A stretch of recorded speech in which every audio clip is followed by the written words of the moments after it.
Bapak jamaah sekalian,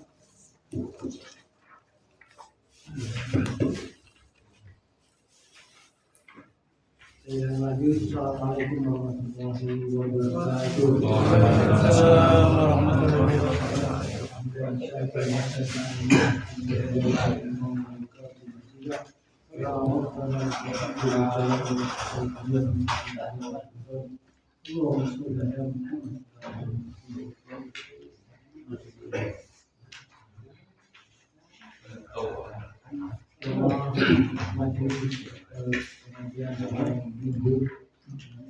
Alhamdulillah kita bisa kembali di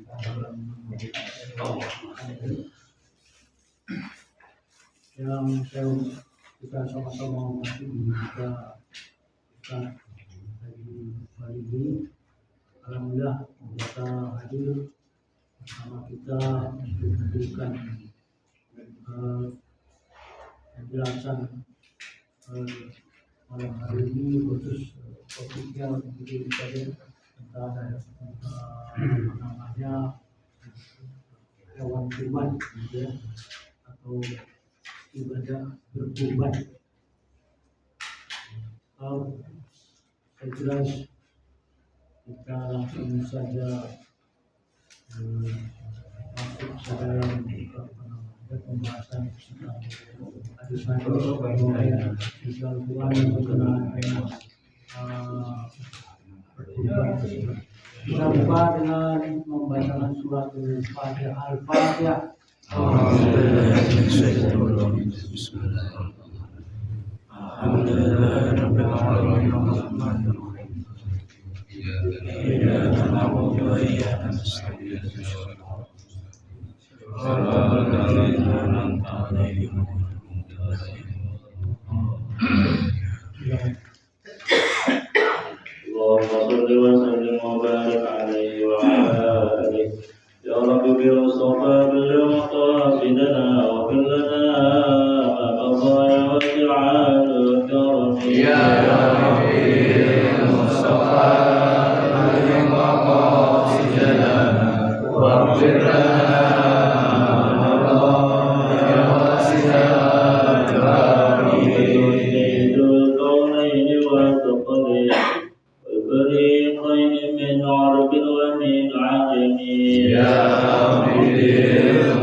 Assalamualaikum warahmatullahi wabarakatuh. Waalaikumsalam warahmatullahi wabarakatuh. Alhamdulillah wassalatu wassalamu ala Rasulillah Sayyidina Muhammad ibn Abdullah wa ala alihi wa ashabihi wa man wala amma ba'du. Yang sama-sama kita hormati Ketua DPR Musola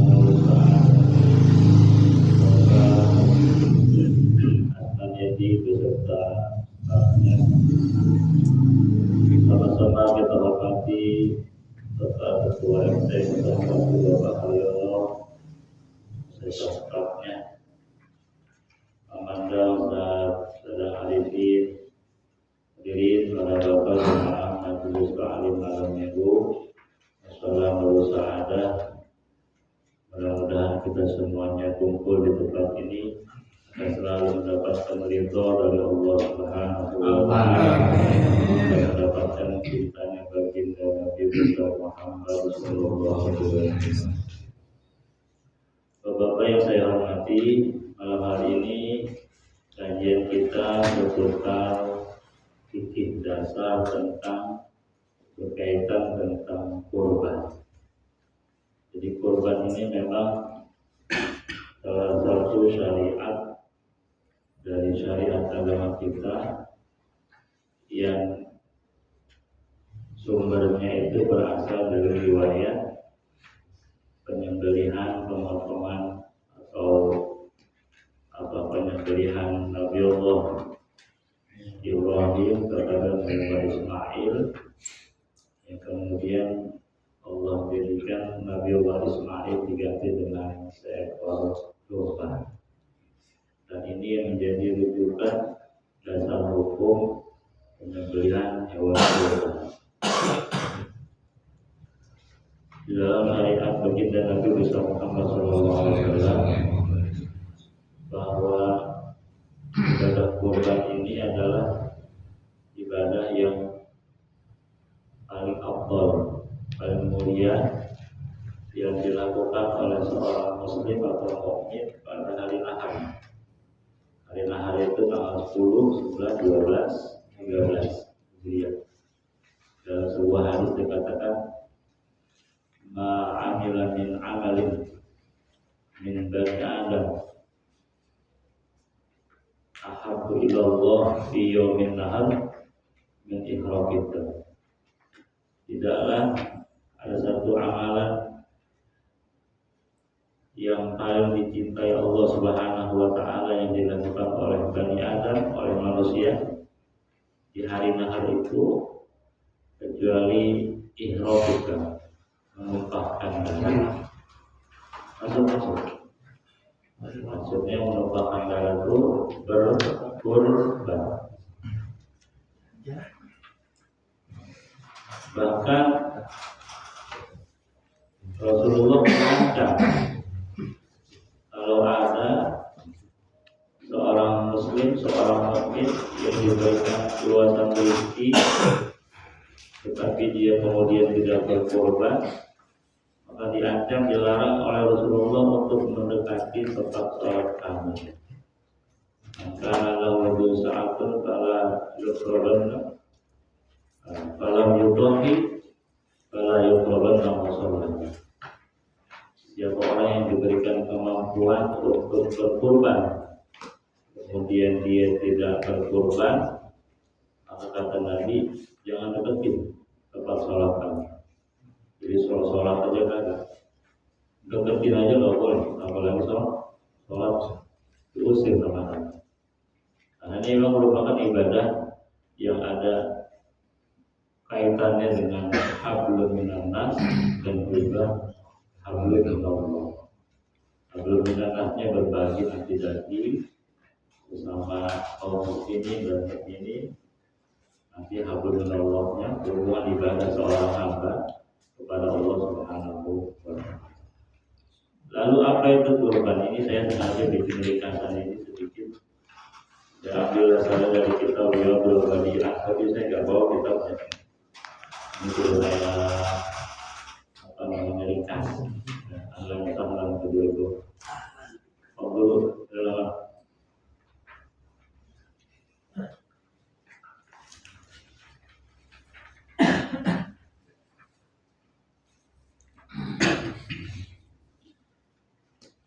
Apa itu kurban? Kurban itu menurut bahasa berasal dari kata qarraba yuqarribu kurban, artinya dekat atau mendekat. Sedangkan menurut istilah kurban itu adalah binatang ternak yang disembelih yang berkaki 4 yang boleh dizakati, yang diniatkan untuk mendekatkan diri kepada Allah pada waktu tertentu dan dengan syarat-syarat tertentu. Ma yudzakiru minan na'ami fi waqtin maksusin taqarruban ila Allah bi syaratin maksus. Itu definisi kurban. Jadi definisi kurban itu adalah binatang ternak yang disembelih. Pertama, syaratnya binatang ternak. Kedua, dia kakinya 4. Ketiga, dia boleh dizakatin. Ini syarat binatang ternak, binatang yang dikurban. Saya ulang lagi. Pertama, dia harus binatang ternak. Kedua, dia kakinya 4. Ketika dia boleh dizakatin. Sekarang misalnya Bapak punya ayam cemani. Ayam cemani kan katanya mahal ya. Katakanlah harganya 10 juta. Boleh nggak dikurban? Nah, kenapa nggak boleh? Ya, dua. Binatang ternak juga tapi yang. Kemudian Bapak misalnya punya kuda, boleh nggak dikurban? Boleh nggak? Kenapa nggak boleh? Lah binatang ternak kuda banyak ternak. Cuma yang di TV itu kuda liar kali. Banyak yang ternak kuda. Banyak. Apa alasannya kuda nggak disembelih? Tidak dizakatin. Yang zakat itu apa? Kerbau, sapi, unta, kambing. Itu kan dibagi dua. Ada kambing, Jawa, ada domba. Jadi itu ya harus syaratnya 3. Binatang ternak kakinya 4 dan boleh dizakatin. Punya ikan banyak untuk kolam nilainya ya katakan 20 juta atau ikan satu ke arwana itu kan ada yang sampai ratusan juta. Dizakatin ya, boleh nggak dizakatin? Dizakatin, boleh nggak dikorbankan? Nggak boleh. Nggak boleh, kenapa nggak boleh? Nggak ada kakinya. Kaki juga nggak bisa dizakatin. Lalu apa hukumnya kurban? Hukumnya kurban, jumhur menurut ulama Syafi'iyah adalah sunnah muakkadah, sunnah yang dikukuhkan, sunnah yang sangat dianjurkan menurut jumhur ulama Syafi'i, ulama kita. Begitu juga menurut pendapat Imam Malik dan Imam Hambali juga sunnah. Berbeda Imam Hanafi. Imam Hanafi kurban hukumnya wajib bagi yang mampu. Untuk mazhab kita Syafi'i kalau ikut Hanafi wajib tuh bagi yang mampu. Kapan waktunya berkurban? Waktu berkurban itu selama 4 hari, dimulai dari tanggal 10 Dzulhijjah setelah hari terbit, atau sekedar sholat sunnah 2 rakaat dan 2 khutbah. Jadi kalau kita namanya sholat Idul Adha, lalu sholat Idul Adha 2 rakaat, kemudian 2 khutbah. Kira-kira jam berapa tuh? Jam 7, jam 8 ya. Jadi kalau misalnya potong kurban jam 6 pagi boleh ya? Enggak. Nah, boleh enggak? Enggak. Kan udah tanggal 10 Dzulhijjah itu. Sholat dulu. Makanya dianjurkan kalau Idul Adha itu agak pagian sholatnya. Ya. Kalau ada yang pengurusnya bikin pelaksanaan sholat Idul Adha agak pagian sholat. Supaya ada setelah itu bisa pelaksanaan kurban sampai dengan tanggal 13 Maghrib Dzulhijjah. Di tanggal 10 habis sholat Idul Adha dan kurbannya 11, 12, 13 ba'da Maghrib selesai. Tapi kalau misalnya kurbannya kurban nazar tahu ya, janji kalau urusan global nih mau kurban, alhamdulillah urusannya jadi lupa tanggal 14 baru ingat, ya Allah gua nazar pengen kurban, lupa, wajib harus dipotong dulu. Tapi kalau kurban nggak bisa dipotong pun hitungannya bukan hitungan kurban. Syaratnya, syarat orang yang berkurban Islam kali berakal merdeka mampu. Ukurannya itu ketika seseorang membeli hewan kurban, maka dia bisa menafkahi dirinya dan yang menjadi tanggungannya selama 3 hari ke depan. Jadi misalnya katakanlah kita bisa beli kambing 3 juta, kemudian tanggal 10, 11, 12, 13 kita masih punya duit itu cadangan buat nafkahin diri kita dan tanggungan kita, itu ukurannya kadang mampu itu. Jadi sekarang modelnya banyak nih kurban, pakai arisan, ya. Ada yang ya kolektif lah ngumpulin, boleh nggak begitu? Boleh aja. Cuma sekali lagi kalau yang pakai arisan hitungnya jangan rupiah, karena berarti kan berubah-ubah. Hitungnya kesepakatannya beratnya. Saya nanti kalau misalnya keluar arisan si A, tahun ini dia kurban kambingnya atau sapinya yang 500 kilo. Nanti kalau yang duitnya sama, kasihan, ya bisa dapetin di kita, karena suatu saat kan harga bisa naik, nggak adil jadi. Boleh aja kita ini. Tetapi kalau secara kolektif ngumpulin duit, misalnya harga kami 3 juta, ada 10 orang, ada 40 orang 300.000, nggak sah, nggak dihitung kurban. Kayak anak sekolah tuh, pada sekolah kan masih ada tuh, udah ada saya. Di swasta mungkin masih ada kali. Umur-umur pada patokan 10.000 buat kurban. Itulah dihitung kurban. Hitungnya sedekah. Caranya bagaimana? Boleh tuh kumpulin anak-anak duit, tapi niatin kurbannya buat siapa? Kalau sekolahnya misalnya. Masalahnya pada mau apa kan gitu itu. Enak banget kalau sekolahnya kurbannya gitu. Jadi kalau mau patungan begitu tapi diniatin buat 1 orang nggak apa-apa. Tapi kalau patungan buat 10 orang itu dapetnya nggak boleh. Jadi harus mampu. Nanti setelah kajian ini kita buka tanya jawab aja. Kemudian hukum mengkurbankan. Hukum mengkurbankan orang lain. Kepada orang lain yang masih hidup sah mengkurbankan orang lain masih hidup dengan syarat harus mendapatkan izin dari orang yang dikurbankan. Kemudian dagingnya boleh dimakan sendiri dan dibagikan kepada orang lain. Saya nih misalnya kesuangan saya kurbanin, harus izin beliau dulu. Kalau nggak izin kan dia kesinggung. Aku berkorban tuh punya duit gitu. Jadi kalau dia masih hidup kudu nanya sama yang dikurban. Terkecuali orang-orang yang jadi tanggungan, anak istri itu nggak pakai diizinin nggak apa-apa.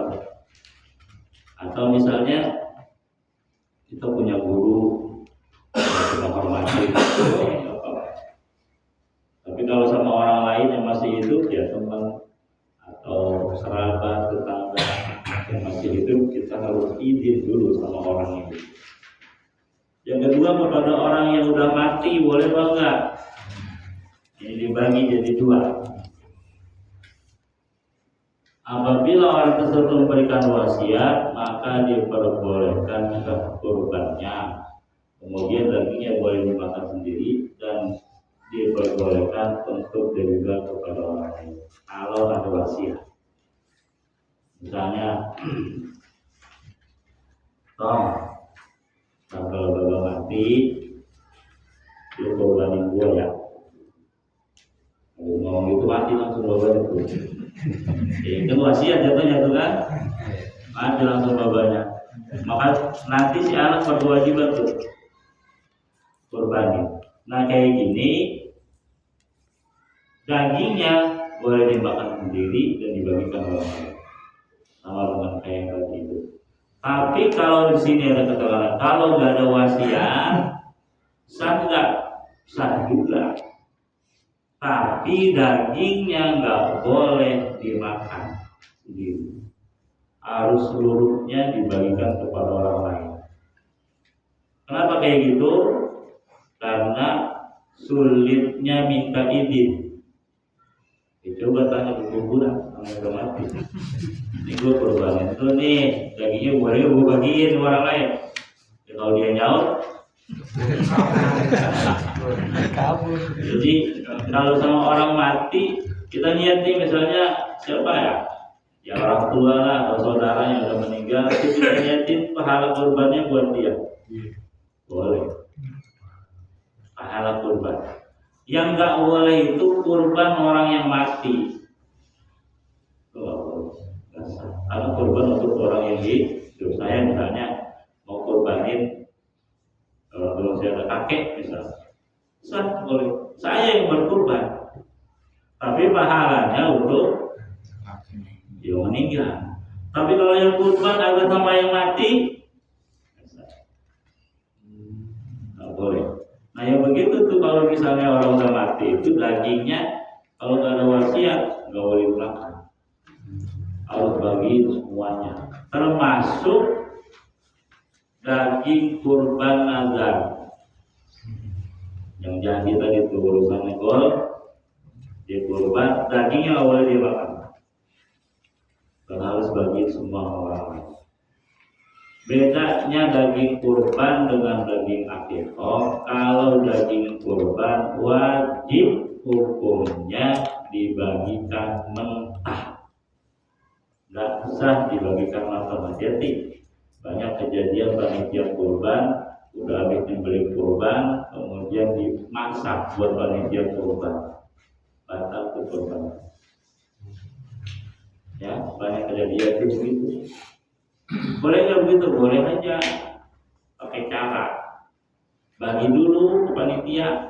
Ya panitia ada 10 orang nih, ya tahu nih, gue bagi bungkus. Tapi bilang sama dia, ntar begitu dimasak ya, kan gue bagi lagi lu, gitu. Apa? Jadi jangan diambil daging kurban, kayu basah, terus makan buat makan bareng-bareng nggak sah.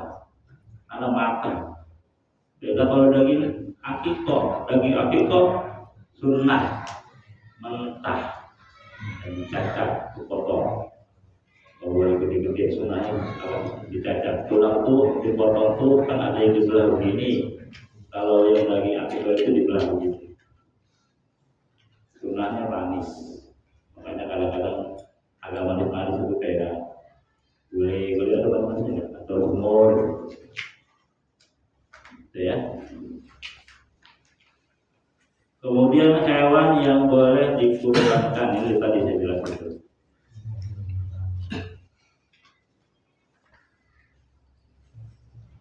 Saya baca jelas. Hewan yang boleh dikurban adalah harus binatang ternak, maka tidak sah kurban jika bukan binatang ternak. Binatang ternak tersebut harus berkaki 4 dan boleh juga kaki. Binatang tersebut adalah unta, sapi, kerbau, kambing, domba. Paling utamanya, paling awalnya hewan kurban adalah onta. Ada yang jenis kurban apa? Nggak ada ya. Kemudian sapi atau kerbau. Setelah itu kambing dan atau domba. Menurut mazhab Syafi'i, 1 ekor unta,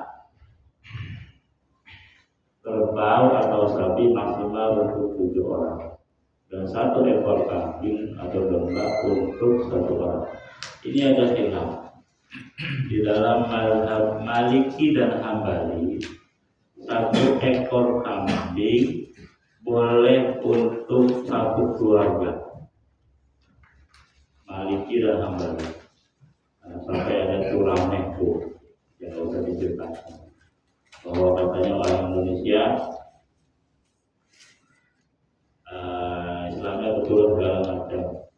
Bahwa Rasulullah nganjurin Rasulullah ini berkorban 1 ekor kambing untuk keluarganya, 1 ekor kambing untuk seluruh umat. Itu ternyata kajian dalam mazhab Maliki dan Hambali. Dalam mazhab Syafi'i ada namanya sunnah ainiyah sama sunnah kifayah, sama juga dengan fardu ain dan fardu kifayah. Apa itu fardu ain? Kewajiban atas setiap orang muslim. Apa itu fardu kifayah? kewajiban atas seluruh orang muslim, tetapi jangan salah terjemah nih. Jangan bilang fardu kifayah adalah kewajiban atas sebagian orang muslim. Salah. Fardu kifayah adalah kewajiban atas seluruh orang muslim, tetapi apabila ada sebagian orang muslim yang melaksanakan maka gugur kewajiban yang lain gitu. Kalau definisinya kewajiban kifayah adalah kewajiban sebagian orang muslim, bagi sebagian lagi gak wajib. Ini salah definisinya. Kalau fardu ain wajib semua orang. Begitupun ada sunnah di dalam Syafi'i. Ada sunnah ainiyah, ada sunnah kifayah. Misal sesuhanan nih, sesuhanan punya anak 2, istri satu ya, iya satu. Ini bibi saya. Berarti kalau dia mau kurban kambing berapa tuh? 4. Sesuhanan, istri, anak 2, ya. Kemudian sesuhanan punya rezeki cuma 1 kambing nih.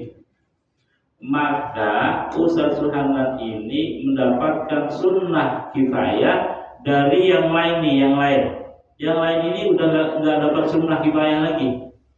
Kenapa? Karena udah diwakili sama Rasulullah.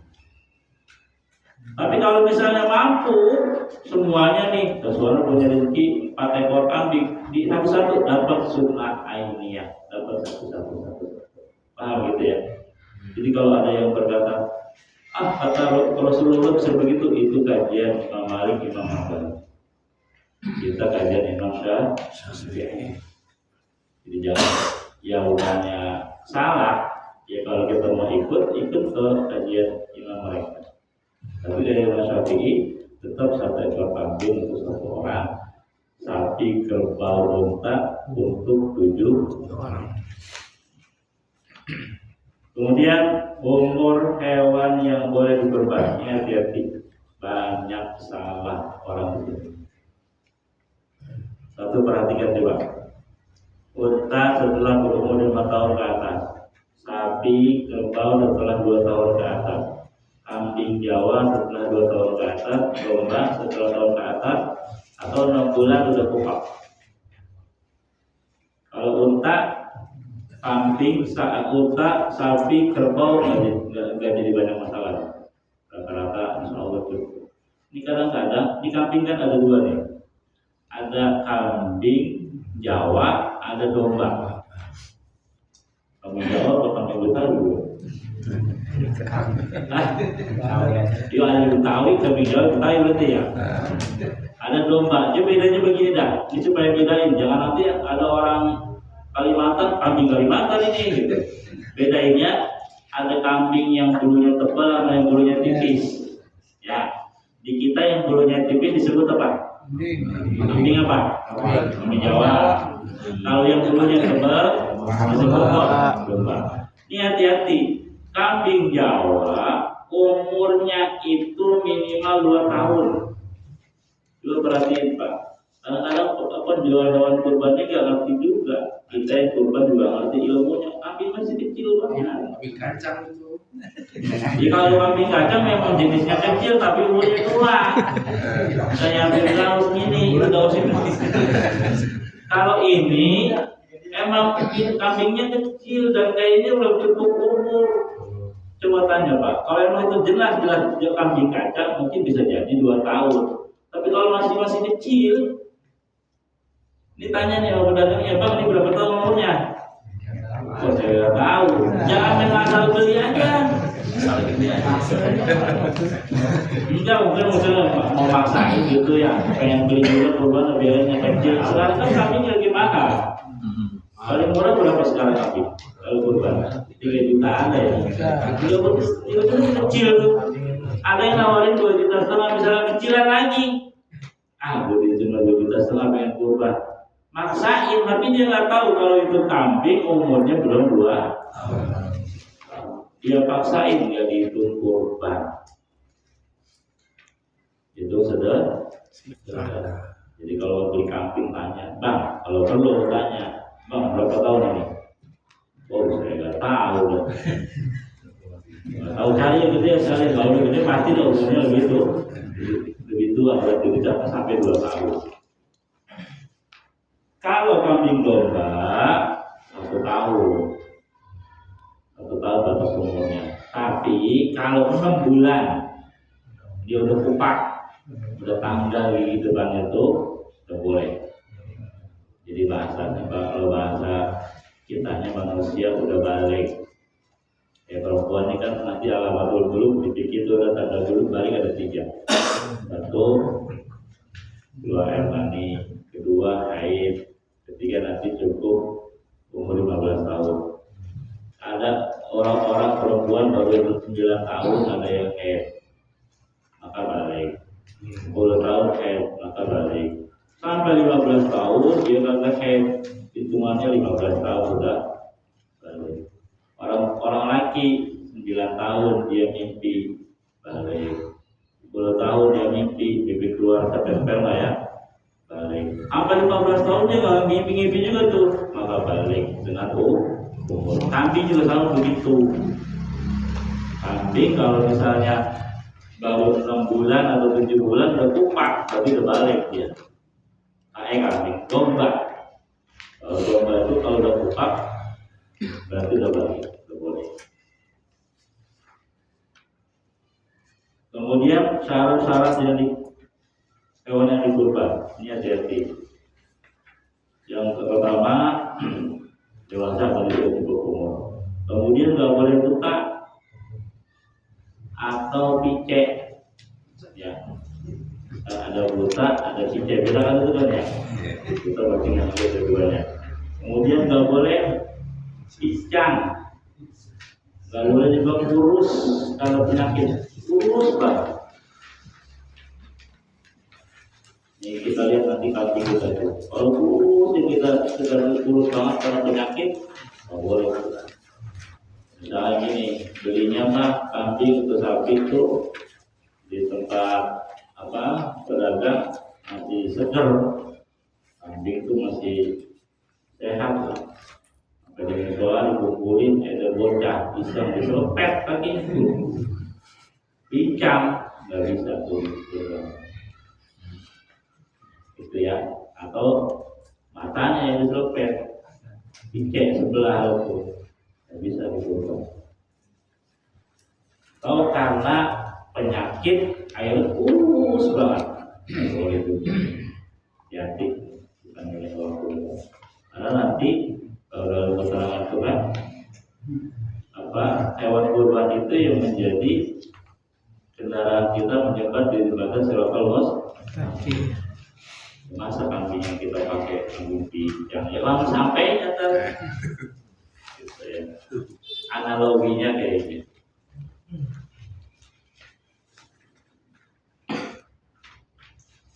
Kemudian lanjutkan. Sunnah bagi yang berkorban mencicipi makan daging kurbannya. Bahkan dalam aturan syariat suci, pengorban boleh memakan atau mengambil sebagian besar daging kurbannya. Dan yang diberikan kepada orang lain sudah seperti memberi makan orang. Nih, saya jelasin. Kalau orang kurban, ini dia nggak salah kaprah. Sunnahnya itu harus bagi sama orang. Harus dibagi ke orang. Sekalipun yang dia bagi itu cuma sekedar buat orang makan sendiri, gitu. Jadi misalnya nih, seorang kurban atau pahala itu dibagiin, yang satunya lagi buat keluarganya, sah, apa-apa. Tapi kalau dia potong diri, gitu, dibagi dari tumpahannya buat itu. Apa-apa. Tapi kalau misalnya di sini dia mau begitu, kasih aja kambingnya. Mana lu potong sendiri, lu kulit sendiri, lu cicak sendiri, ada lu bagi itu satu paha lu buat warga, nggak apa-apa gitu. Nanti akhir-akhirnya ujungnya itu dibalik. Yang awalnya ya, yang membuat dimakan sekedar ukuran sendiri, yang dibagi berbanyak. Itu awalnya begitu akhirnya. Karena orang yang misalnya kurban tuh mesen, misalnya yang PRT ini mau kurban, PRT kurban sapi gitu atau kambing lah. Kata berbagi apa nih? Terus saya mau usah, terus semuanya bagiannya bagus, tapi nggak dapat sunnahnya harus makan tuh sedikit. Atau saya minta pahanya doang, boleh. Ya, dimakan minta pahanya doang, boleh, nggak apa-apa. Atau diminta semuanya pahanya baru kasih orang lain, nggak apa-apa juga. Tapi itu bapak diri, guru sendiri. Jadi kalau awal dasarnya asal dasar hukumnya dibagi ke orang lain seukuran orang lain makan sendiri. Sisanya buat sendiri dimakan bapak. Nanti akhirnya dibalik, yang buat makan sendiri itu ukuran makan sendiri, sisanya dibagi ke orang. Kalau ini biasanya umumnya kambing misalnya dapat pakan, betul ya. Kalau misalnya sapi kita ditumbang berapa kilo. Ini juga harus ngerti juga nih. Apa? Ada orang kadang-kadang ngomong begini, gue bingung itu dia orang kaya sih, tapi tiap tahun lu dibagi daging kurban sama musola kalau masjid. Lu mau dibagi waktu itu orang kaya. Padahal itu yang kurban orang kaya, cuma kemas masjid. Ini begini gimana supaya dapat sifat sosialnya? Nanti tanyain itu sama yang kurban, Pak. Ini nanti daging kurban bapak mau minta apa enggak? Atau mau dibagiin sendiri? Misalnya jatahnya nanti kita berapa kantong? Nanti bagi-bagi berapa kantong tuh? Bapak kita berapa kantong? Misalnya kita 10 kantong, ya udah nggak apa-apa. Kasih bapak. Nanti biar dia bagiin dapat nilai sosialnya. Jadi orang kaya dibilang kurban juga. Jangan tuh orang akhirnya mikirnya tiap tahun orang kaya kalau kurban dapat dari mati mulu. Padahal kurban yang kurban orang kaya itu. Cuma karena dia nggak pernah bagiin, nanti ditanya di panitia yang begitu, mau bagiin sendiri atau nanti panitia yang bagiin. Atau misalnya ada kupon tuh, ya udah kasih aja kuponnya. Nanti biar 4 orang kaya itu kalau mau cara kayak gitu. Tapi yang kebanyakan kadang-kadang juga ada orang kaya yang sibuk, udah mau tahu dah, udah potongin dah, tadi gue bagiin bawa berapa kilo kayak gitu jadi. Ya. Catatan, haram hukumnya menjual daging kulit kaki kepala dari hewan kurban. Terus semuanya itu jadi yang dikorbanin semua, kepala, kaki, kulit semua. Boleh kulitnya dijual atau kulit dijadikan pembayaran ongkos potong. Sah kurban. Yang boleh nggak ada itu cuma satu, maaf bijinya. Jadi kalau kambing dia apa namanya dikebiri, ya dikebiri itu kan. Kalau dikebiri maka dia kan kambing gede-gede. Kalau dia kan agak larak dia bawa juga ada untuk makan, makan mulu, itu dia badan dia. Kalau dikebiri nggak apa-apa. Tapi kalau yang lain misalnya kupingnya yang sebelah, atau matanya nggak ada satu basah. Jadi kulit kaki kambing, kepala nggak boleh jadi ongkos buat pembayaran penyembelih atau dijual. Jadi panitia. Kalau dijual, basah. Gimana caranya supaya bisa dibagiin aja lagi kayak tadi. Panitia ada berapa? Ada 10 ke 20 orang. Nih kulit gua bagi buat dua panitia. Udah dibagi tuh. Kita bilang mau dia terjual. Jual. Duitnya buat apa barang-barang. Apa tuh? Jangan menjual aja. Jangan menjual aja, kulit itu dikumpulin semua sama panitia itu dijual. Dan sahur. Atau ada orang tukang potong.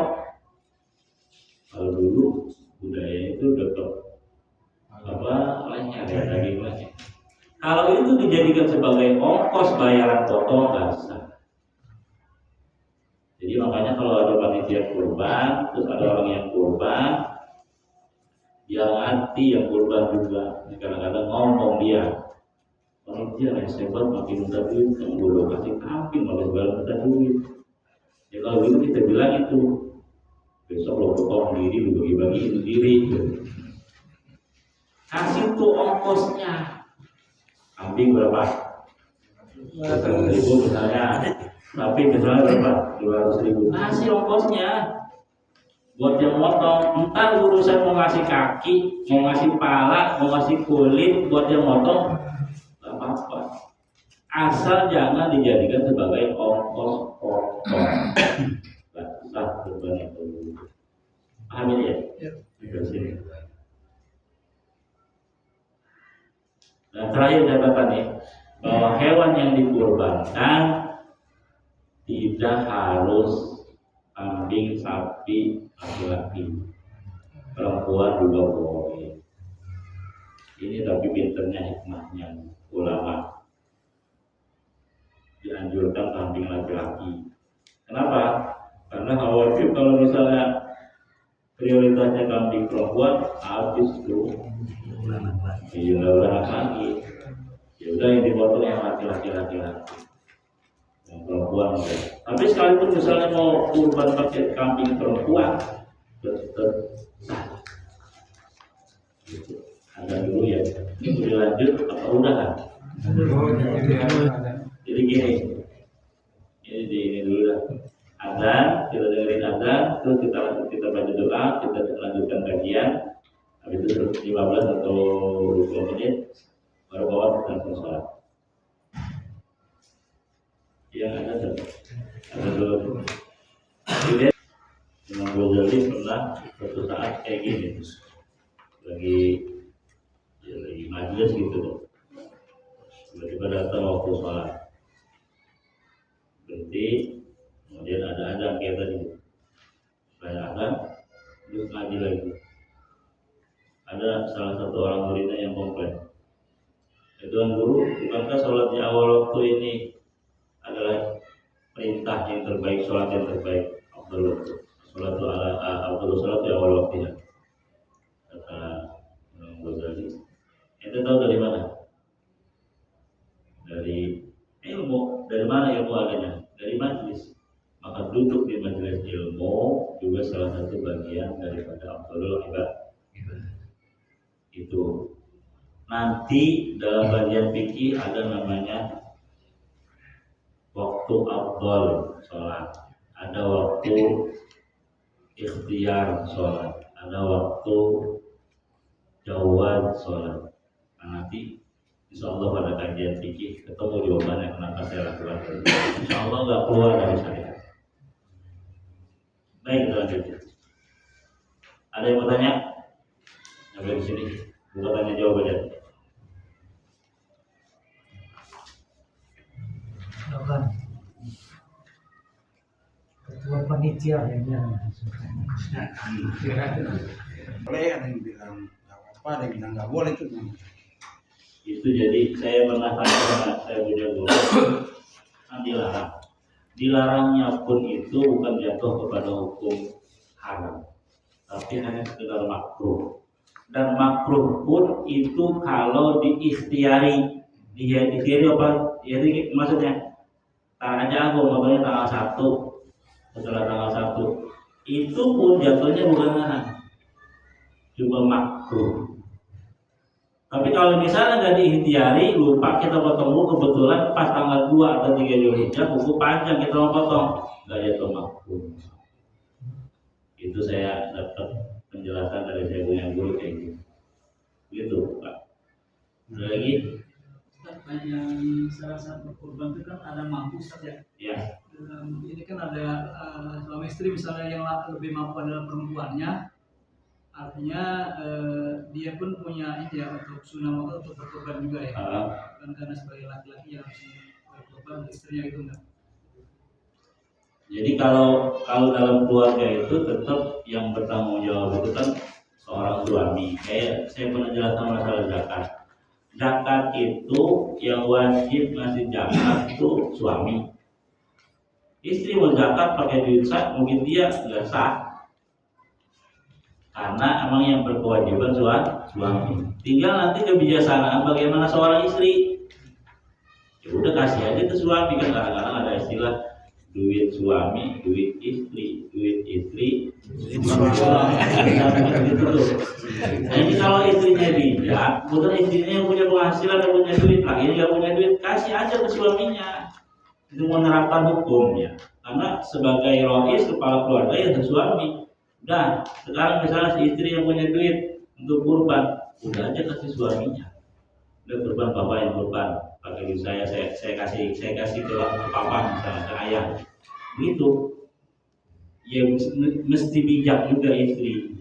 Oh. Dapat amalan sodako nggak ke suami istrinya?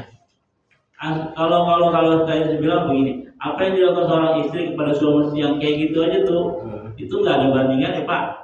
Kalau surganya si istri di suami, dia mau ibadah sungsang kalau suaminya kayak gitu kagak dapat apa-apa. Dan nanti itu bahasanya surga neraka kan gitu ya. Surga neraka istri ikut. Kagak ada ceritanya itu, saya belum dengar ceritanya. Ada seorang istri duduk-duduk ke surga giliran, lakinya ditinggal. Nah, ada tuh ceritanya. Kecuali itu yang Fir'aun itu. Tapi nggak cerita, pasti tumitil. Nah, makanya kalau kasus seperti itu, biar bijak juga jadi istri. Makanya istri suruh ngaji, jangan nyari duit doang gitu. Atau kalau misalnya suaminya yang mau ngaji, ya bilangin ke istri, biar ngerti juga. Gitu Pak Allah. Lagi ini yang soal wasiat tadi ya. Apakah wasiat itu memang harus diucap ataukah hanya bisa dengan perbuatan? Misalkan contoh saya ya, saya memang kan sepertinya dalam tanda kutip dipaksa sama orang tua saya. Dari sejak saya bekerja, saya sudah seperti setengah dipaksa untuk berkurban. Apakah itu bagian dari wasiat dengan perbuatan dia? Ya bisa. Ya wasiat ya diomongin. Ada bahasa juga yang keluar kalau diomongin. Tapi kalau itu kan kita juga nggak tahu tuh dulu orang tua apa. Ya maksudnya apa kita nggak tahu. Ya kalau mau tahu ya tanya. Yang kuburan baru tujuannya apa? Jadi kalau wasiat ya harus diucap. Harus diucap. Ya wasiatnya apa gitu? Gitu ya. Ada lagi? Ustaz, maaf sekali Ustaz, terkait dengan tadi ini. Misal saya kalau dapat rezeki misalnya mau kurban kerbau buat saudara saya si A si B si C. Kalau nadar itu kan kita nggak boleh makan dagingnya kurbannya. Nah tapi kalau yang dikurbanin kita si A si B nya itu boleh nggak tuh? Ya itu bukan lain, buat sendiri. Kalau buat orang lain nggak apa-apa. Ya nggak boleh sayanya gitu ya? Iya, saya nazar nih kalau saya misalnya nanti urusan saya saya mau potong kambing satu, gitu. Itu buat sendiri nggak boleh dagingnya, bagi orang lain. Tapi nanti kalau saya nazar, saya punya duit, nanti saya mau korbanin buat saudara-saudara saya. Nggak apa-apa, itu kan punya dia niatnya buat pahalanya dia. Bukan korban kita, bukan korban orang, cuma kebetulan duitnya duit kita. Tapi jangan datanya nggak boleh nanti. Iya saya nggak boleh itu. Ini ya nggak boleh ya. Iya ya nggak boleh. Jadi yang bernazar. Tapi kalau untuk orang lain nggak jadi masalah. Untuk orang lain ngambil juga makan. Begitu Allah. Ada lagi barangkali? Maaf barusan yang sama Pak Tata yang nyambung. Maksudnya yang Siba itu kan yang bagiannya Pak Tata boleh makan nggak sama bagian yang Siba itu misalnya? Sekarang gini Pak, kan gampangnya ini kita agama itu gampang sih ya sebetulnya. Cuma jangan digampang-gampang. Misal gini, ini si A kurban buat orang yang mati, kan nggak boleh dagingnya. Ini si B untuk korban yang hidup, nggak boleh dagingnya. Diputar aja diputar. Daging si A buat si B, daging si B buat si A. Jadi boleh makan. Jadi boleh semuanya dapat semua. Jangan tadi ya. Tenang kok kebagian. Misalnya kayak tadi tuh, udah kan nggak boleh makan dagingnya. Kemudian nih yang dinadarin, yang dihadiahin, dia mau bagi, dia nggak jadi masalah nggak apa-apa. Ini loh, gue udah dikorbanin. Jadi gue bagi daging buat lo, kita nggak boleh makan di boleh. Itulah namanya harmonisasi dalam beragama, dalam bersosialisasi. Ini yang lain juga kalau gitu boleh makan juga. Jadi jangan udah kasih udah dikorbanin apa segala macam masih apa perhitungan aja. Masa kita ngasih ya. Ya, harmonisasi dalam bersyariat gitu. Ya, caranya biar makan sapi lah. Saya mau nanya ini kan boleh sama kambing betina. Terus kalau dari di bahasa Sunda itu ada namanya kambing bajir, itu yang nggak beranak. Apa itu bajir bukan suatu penyakit? Kambing mandul. Ini kan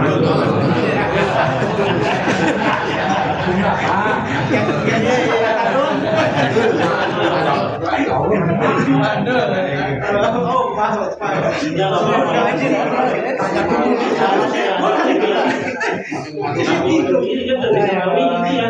Kalau kita kan ngomong sama kambing juga yang bisa beranak, kambing apa tadi? Mandul. Apa sah boleh. Yang nggak boleh kalau pas disembelih nggak taunya tuh kambing lagi hamil.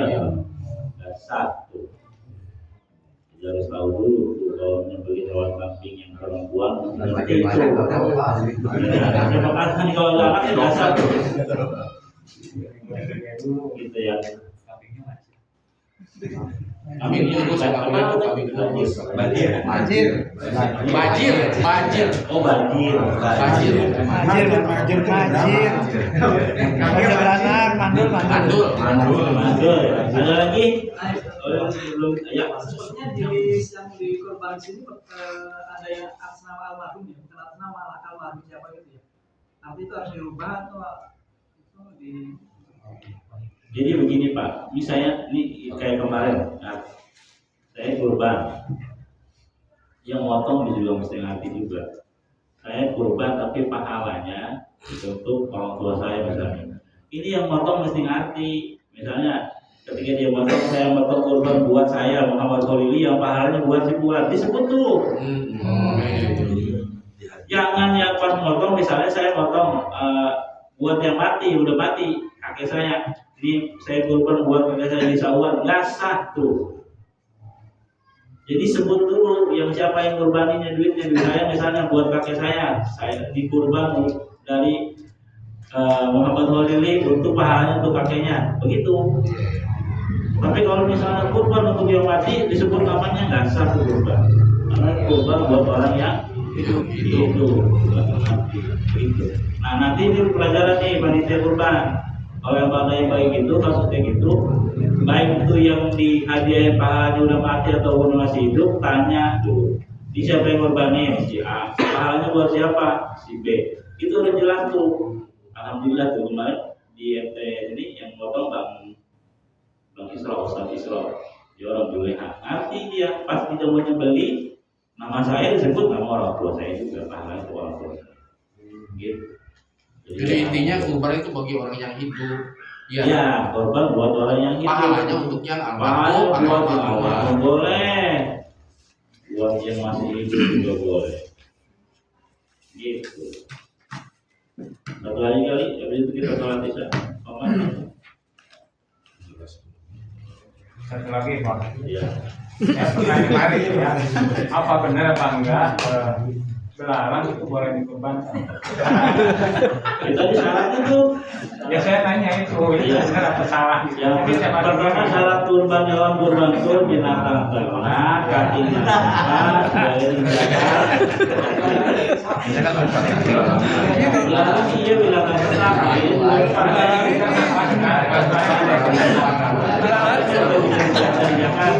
lagi yang empat mungkin. Belalang Spiderman. Kurban itu ada yang begitu. Pak Ustadz, Belalang sekarung. memang saya pernah dengar bahwa belalang itu boleh dalam jumlah 14.000 atau berapa belas ribu gitu boleh. Jadi salah satu hitungannya satu hewan kurban gitu. Itu Kalau pernah dengar saya. zakat bisa dikias kayak gitu, bisa kan zakat tuh zakat penghasilan. Nisabnya kemana nih penghasilan? Nisabnya ke emas. Bang itu kalau belalang misalnya satu kambing di sana, ya nggak ada aturannya. Kalau zakat, ya penghasilan misalnya berapa yang harus dikeluarkan. Lihat dulu nisabnya kemana, gitu ke emas 83 gram kali 1 juta 83 juta, 2,5%. Kalau misalnya penghasilan segitu keluar zakatnya. Tapi kalau kurban, tadi yang apa belalang. Apa aja nggak boleh. Tapi gini. Belalang satu kali. Substansi daripada berkorban itu berbagi. Nggak mampu korban sapi, ya kambing. Nggak mampu korban kambing, sedekah ayam. Mampu sedekah Jadi ayam. berbagi itu. Ayam nggak ada. Nggak usah ayam juga ya, telurnya bagi-bagi tetangga hari tua itu. Telurnya nggak bisa juga. Belalang kan. Nggak ada itu belalang. Salah berburu nih. Salah berburu. Jadi ada urutannya dari atas ke bawah ya. Sampai Iya. terakhir mungkin belalang. Itu di Sumedang gitu. Jadi ini lihat definisi. Kembalikan kepada definisi semua syariat itu. Kayak sholat. Apa itu sholat? Definisi sholat. Ya satu pekerjaan yang diawali dengan takbiratul ihram dan diakhiri dengan salah. Itu sholat tuh kayak gitu. Nanti ada dengan salah-salah tertentu. Itu kembali kepada definisi. Ada orang sholat nggak pakai takbiratul ihram, sholat enggak? Nggak pakai takbiratul ihram, sholat nggak? Ya kan, saya udah keluar dari definisinya. Sama juga dengan ini definisi kurban apa tadi itu? Binatang ternak yang disembelih, yang berkaki 4, yang berzakat ini jadi syarat. Keluar dari itu, bantu. Gitu ya. Nah ya, jadi mau sholat isya. Saya selesai sholat isya, kayaknya nggak bisa ngumpul, nggak bisa ngopi, langsung pamit udah selesai sholat. Kurang lebihnya mohon maaf, mudah-mudahan bagi kita ada manfaatnya. Kita akhiri dengan doa kafaratul majlis. Bismillahirrahmanirrahim. Subhanallahumma wa bihamdika asyhadu an la ilaha illa anta astaghfiruka wa atubu ilaik. Assalamualaikum warahmatullahi wabarakatuh. Waalaikumsalam warahmatullahi wabarakatuh.